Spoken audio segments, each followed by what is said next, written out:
Hello guys, today I've got a REDMI Headphones Neo and I'm going to show you why won't your headphones charge. Some couple of fixes. The first thing may be the charging port. Take a look at the charging port. You can use a flashlight to flash inside and check for it if you see any debris, if you see any dust or anything like liquid starting or anything else. You need to clean it.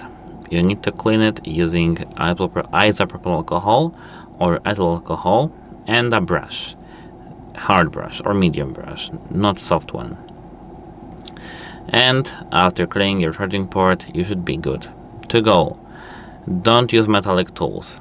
If you still can't charge your headphones, you need to make sure that you didn't damage your port. And how to do that? You need to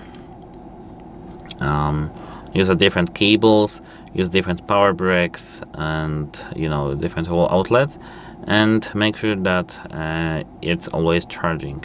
And if you still can't charge your headphones, you of course need to do the same, like combine all the cables you've got in your home, all outlets and the power bricks.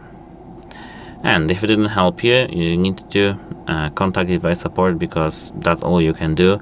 Factories don't help because this is some other issue. You can of course do it. And how to do that? When your headphones are turned off, you need to keep holding this button for 10 to 15 seconds. That's it. Goodbye.